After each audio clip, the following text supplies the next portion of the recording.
While Oklahoma is still trying to figure out the rules and regulations involving medical cannabis, the state's largest city is considering a change in the way law enforcement treats recreational marijuana.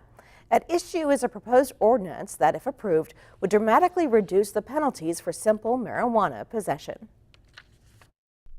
While marijuana remains a Schedule I drug and still illegal under the Federal Controlled Substances Act, punishment for simple possession of pot may soon be much less severe, at least in Oklahoma City. All the cases on possession. Police Chief Bill City has proposed a change to a city municipal code, which currently sets the penalty for marijuana possession at a maximum $1,200 fine and 6 months in jail. Under the revision, jail time would be eliminated and the fine reduced to no more than $400, while possession of drug paraphernalia would be limited to a $200 fine. City says marijuana possession is currently considered a Class B offense under city ordinances, making it a court of record, which means anyone charged with possession is automatically booked into the city jail. As such, changing the ordinance could dramatically reduce jail overcrowding. I can't tell you the exact number, but it should be, significant, because again, officers, right now, the way our ordinance is set up, officers are required to place somebody in jail because it is a court of record. Chad Moody, who bills himself as the drug lawyer, says another benefit to the proposed new ordinance would be the impact it could have on people's criminal records.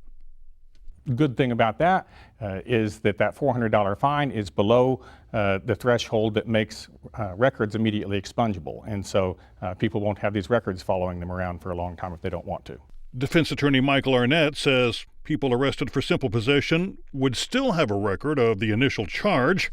However, if that person was to pay online and basically plead no contest, which is not an admission of guilt, but simply a statement that they don't wish to contest the charge and want to just pay the fine and have it over with, it would be a very minimal record.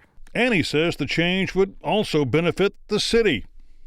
In court of record, most people have to go hire an attorney, they have to go to one, if not several, court appearances, and they have to do a lengthy period of probation.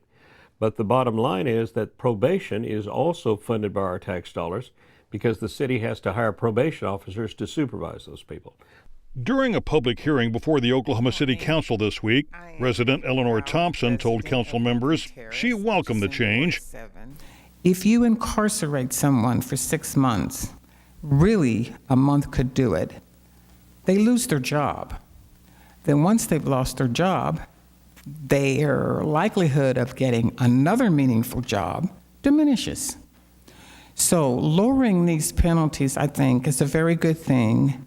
While it may seem odd that the proposed change is coming from a law enforcement official, Arnett says he's not surprised, noting that most officers realize they only have so many hours in their shift. And they can spend it either pursuing real criminals or locking people up for smoking a joint. And I think law enforcement officials, especially those that have worked on the street and have done so for a long time, realize that that's counterproductive and that there's a lot better things they could be doing to protect the public than arresting somebody who has used marijuana. And Moody says it follows a trend toward decriminalization that's been building for some time. In the course of the past 2 years, Oklahoma has gone from having the most draconian drug laws in the nation to arguably the most lenient. My colleagues in other states are amazed that we now have misdemeanor methamphetamine, misdemeanor cocaine. No matter how many times you get caught, if it's just straight possession, it's always a misdemeanor for any drug in Oklahoma at this point. City makes it clear he's not supporting recreational marijuana. I do not believe marijuana should be legalized. I do not believe that at all. And I think people still have to be accountable for breaking the law. Is it fair to put somebody in jail and charge them $1,200 for breaking the law for simple possession? I don't think so. I think this is much more reasonable for holding somebody accountable for that type of offense. And he says he's received no pushback from fellow lawmen. I've been in law enforcement for a long time, and I think you'll be surprised how many law enforcement officers agree with me. Arnett believes more cities in Oklahoma will follow suit as the nation's marijuana laws continue to evolve and more states move to legalize it. And I think the concern is that if a case goes to a jury trial, It's difficult to get a jury to lock somebody up in Oklahoma for something that's completely legal if you drive up to Colorado. The Oklahoma City Council will make a final decision on revising the ordinance September 25th.